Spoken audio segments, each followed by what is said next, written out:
والسلام على سيد المرسلين عن عبد الله بن عمر رضي الله عنه قال جاء رجل الى النبي صلى الله عليه وسلم وقال يا رسول الله كم ناخذ للخاتم فسقط ثم عاد عليه الكلام فسقط فلما كان في الثالثه قال له كف عنه كل يوم 70 مره رواه ابو داود. غلاموں کی غلطیوں اور قصوروں کو معاف کیا جائے. غلاموں کے نوکروں کے حقوق بیان ہو. حدیث کی روشنی میں ابو داؤد شریف کی حدیث عبداللہ ابن عمر رضی اللہ عنہ راوی ہے کہ ایک شخص نے رسول پاک صلی اللہ علیہ وسلم کی خدمت میں عرض کی یا رسول اللہ آپ نے خادم اور غلام کی غلطیاں کس حد تک ہمیں معاف کر دی تھی؟ آپ نے سکوت فرمایا، کوئی جواب نہیں.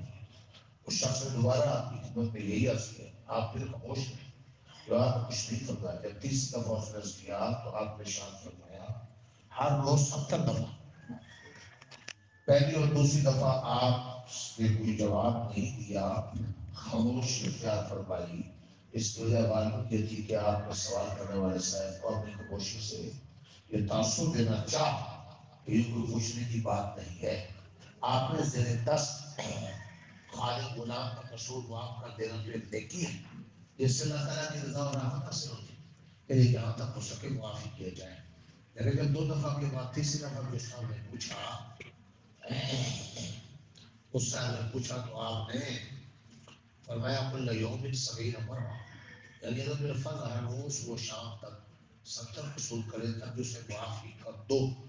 ظاہر ہے کہ یہاں 70 سے 70 کا خاص الگ مراد نہیں، بلکہ مطلب یہ ہے کہ اگر تمہارا زبردست غلام یا نوکر بار بار غلطی اور قصور کرے تو انتقام نہ لو، معافی کر.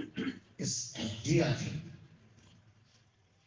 اللہ اکبر. اس وقت کا مطلب یہی ہے کہ اس کو انتقام اور سزا نہ دی جائے.